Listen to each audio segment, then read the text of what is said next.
Hello everyone, and welcome to my Young and the Restless official 24 channel. I hope everyone is having a wonderful day. Before we begin, please hit the subscribe button and give this video a thumbs up. Billy Blow Up and Chance Mourning are replaced by Jill. According to Y&R spoilers for Tuesday, August 5th, Jill Abbott will return for a blow-up with Billy Abbott and some mourning for Chance Chancellor. Phyllis Summers, played by Michelle Stafford, will also make a promise to Billy Flynn's Kane Ashby, but she will really be looking out for herself. To begin, Kane will continue his strategy session in his athletic club suite with Billy and Phyllis. Billy will continue to be wary of pursuing Jabbo, but Kane will work to secure his support anyway. Phyllis will guarantee to Kane that she can be the partner he requires. Phyllis will try to reassure Kane that he can truly trust her by saying the right things. Since Phyllis is the kind of character who always puts first things first, her devotion to Kane will only go so far. However, she will continue to be devoted to Kane so long as he is able to do significant things for Phyllis's career and open the door for Daniel Romalotti Jr.'s career as well. Naturally, there have been hints that Kane possesses a secret weapon. Therefore, could Jill be that secret weapon? It's an option to consider, as Jill will return in Tuesday's Y&R episode. It's possible Jill has some regrets about giving the Newmans control of Chancellor. Jill might be willing to lend a hand and help Kane get it back. But if she finds out Billy is involved, things could go wrong. If Billy and Jill are forced to interact once more, they will have a major argument. Jill and Billy's animosity will be clear, and Chance's death may have contributed to her emotional outburst. Jill will need to do some mourning now that the grim news about Chance's fate has spread. Even if Jill is ultimately willing to assist Kane, she might lash out at him because Chance died on his property. Melody Thomas Scott's Nikki Newman will criticize Victor Newman for trying to break up with Claire Newman and Kyle Abbott.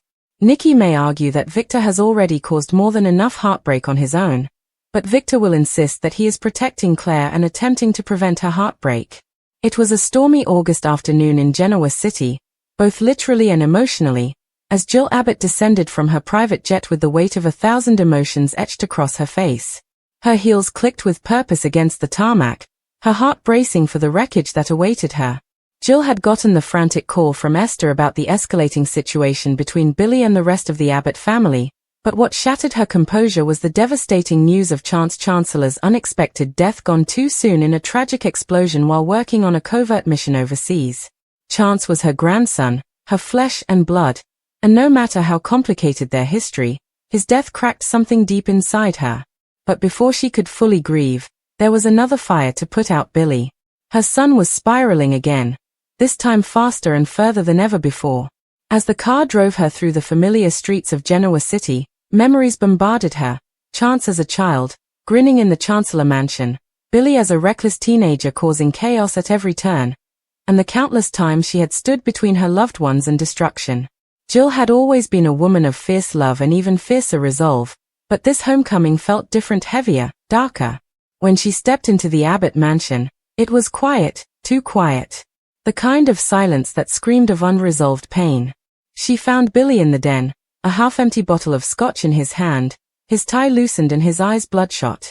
The second he saw her, something flickered: relief, shame, and stubborn defiance, all wrapped into one haunted stare. Jill's lips tightened.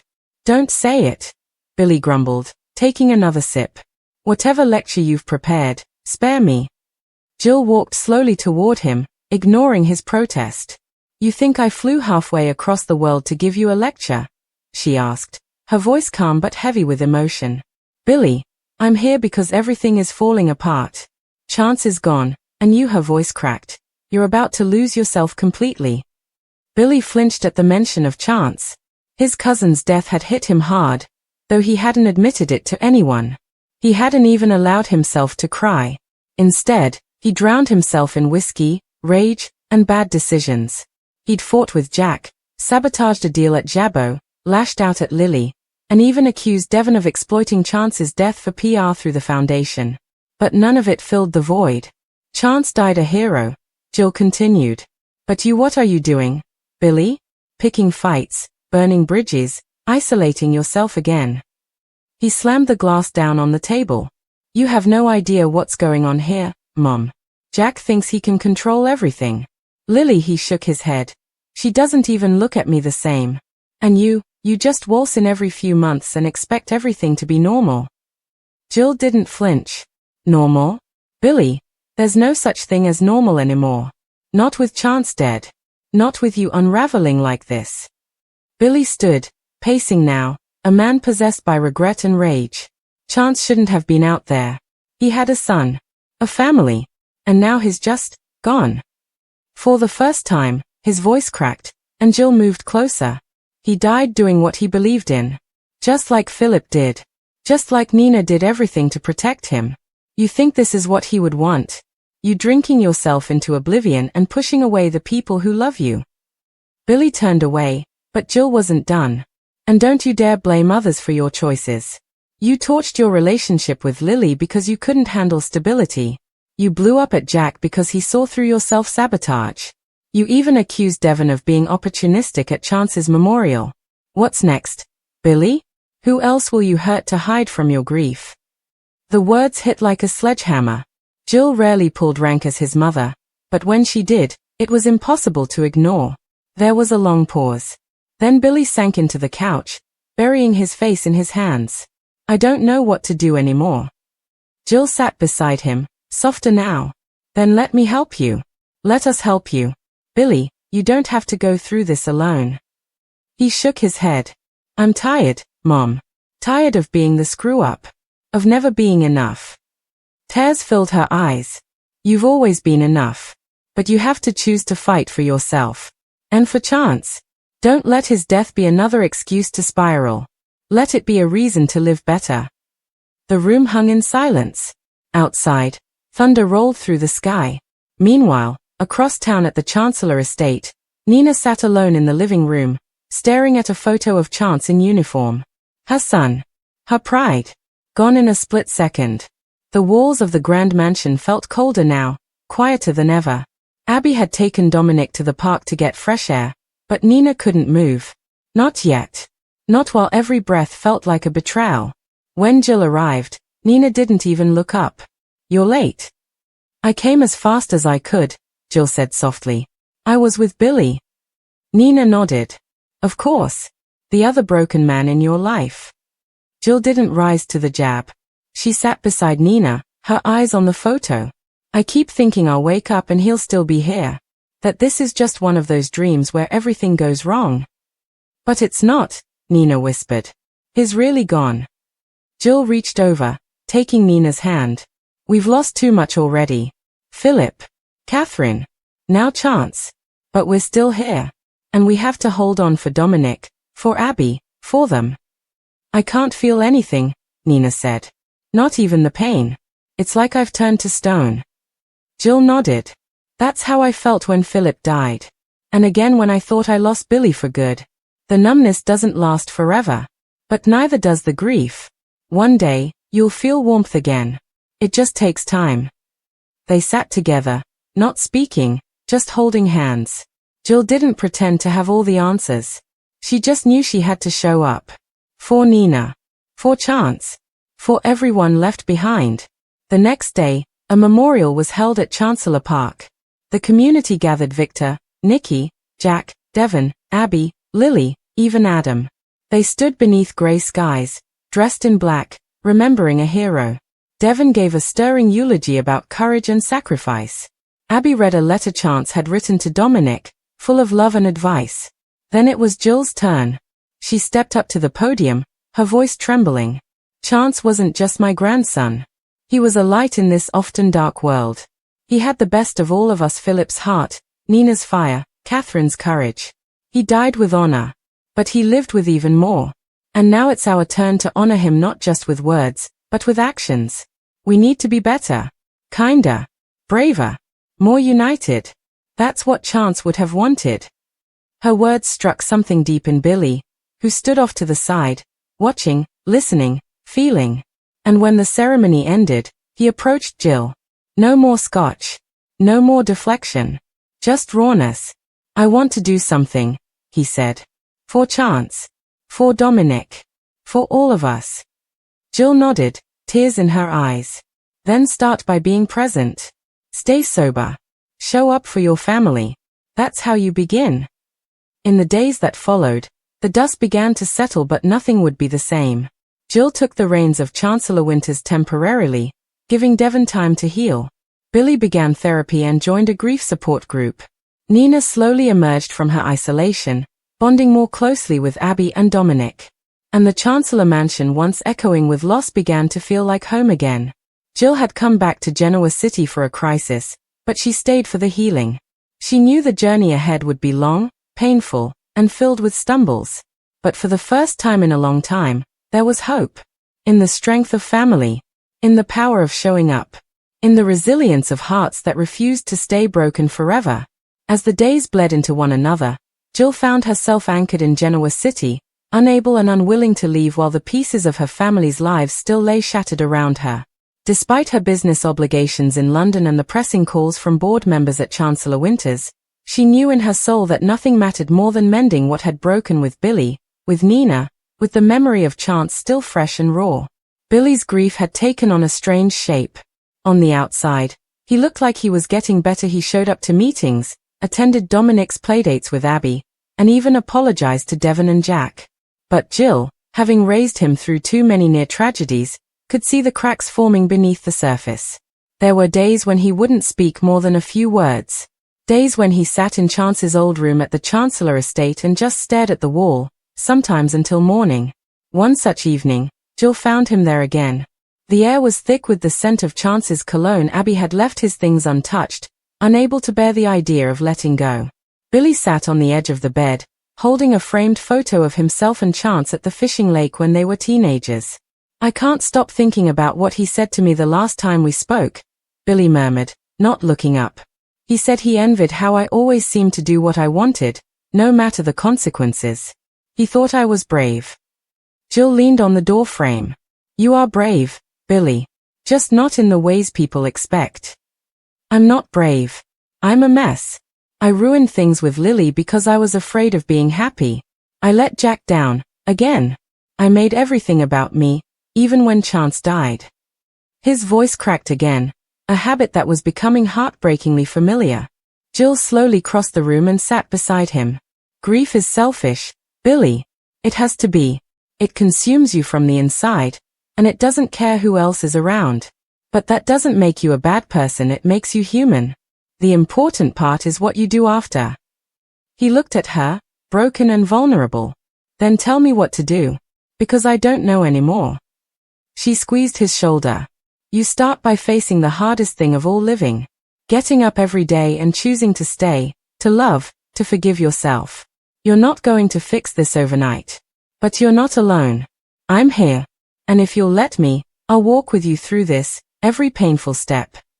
While Jill was navigating Billy's emotional war zone, Nina had quietly transformed Chancellor Mansion into a shrine of reflection and recovery. She had taken over caring for Dominic whenever Abby needed space. She'd poured her grief into journaling, filling pages with letters to Chance that she would never send. One day, Jill stopped by with tea and a familiar kind of silence passed between the two women. "I saw Billy," Nina said, handing Jill a cup. "He looked like he hadn't slept in days." Jill nodded. "He hasn't. Guilt is eating him alive." "Do you think that's what Chance felt before his mission? Guilt about missing too much of Dominic's life?" Nina asked, her eyes distant.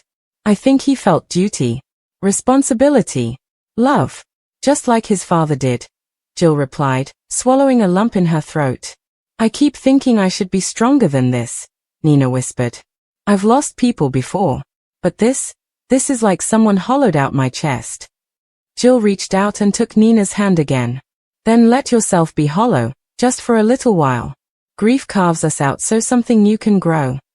Nina looked at her and gave a small, tired smile. "When did you get so wise?" Jill chuckled, tears in her eyes. Somewhere between losing Philip and almost losing Billy too many times to count. The following week, Jill proposed something that shocked the entire family. She wanted to start a legacy project in Chance's honor, a foundation under Chancellor Winters that would support veterans and their families, especially those grappling with trauma and reintegration. Devon was immediately supportive. Lily, still stung from Billy's betrayal, saw it as a way to heal. Abby hesitated but eventually agreed, seeing it as a way to keep Chance's spirit alive for Dominic. But Billy. He froze. I can't do that, he told Jill flatly when she brought it up at the coffee house. I'm not the guy people want standing next to them at charity galas talking about sacrifice and heroism. You're exactly the guy we need, Jill insisted. Because you understand pain. You understand loss. You're honest maybe too much sometimes, but that honesty connects with people. You can be part of something good, Billy. If you'll just stop running. Billy's jaw clenched, but after a long pause, he nodded. I'll think about it. That night, he sat down and began to write a speech, a tribute to Chance, not as the perfect soldier, but as a man, a father, a friend. For the first time in weeks, the words came easily. He remembered their fishing trips, their arguments, the time Chance saved him from nearly drowning in high school. He remembered how Chance looked at Dominic like he held the whole world in his tiny hands. And when Billy finished, he realized he was crying not out of guilt, but out of gratitude. When the foundation launched a month later, Genoa City turned out in full force.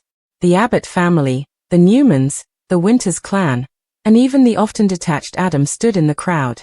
Jill stood at the podium, poised and radiant, her heart full.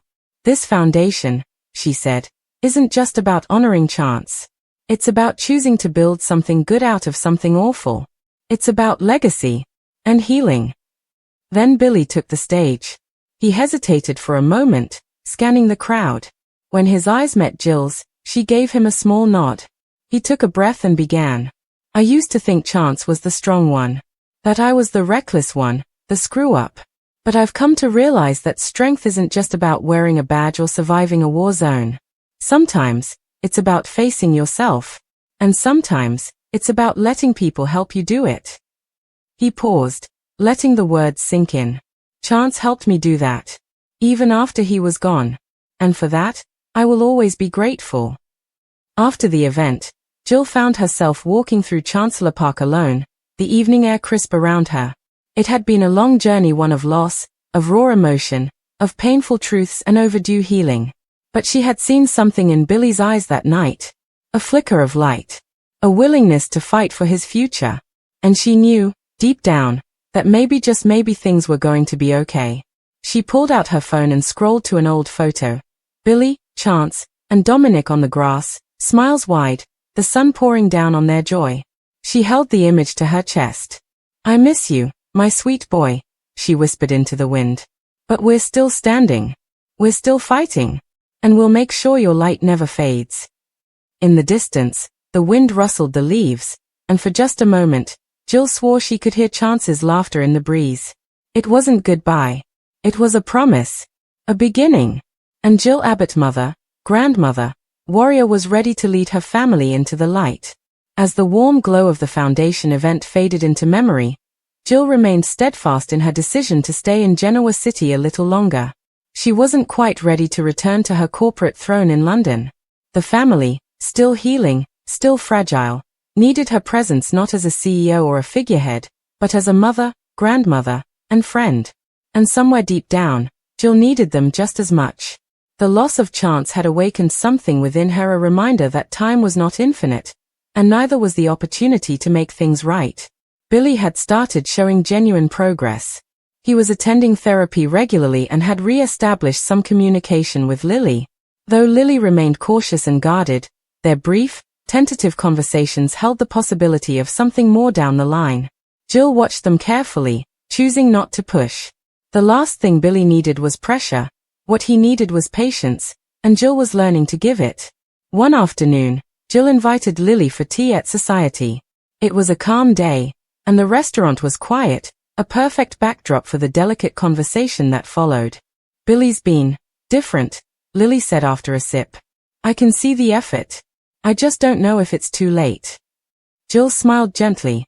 You've always been the one who believed in him when no one else would, Lily. I'll never forget that. And I'm not here to tell you what to do.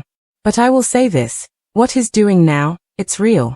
He's hurting, yes, but he's growing, too.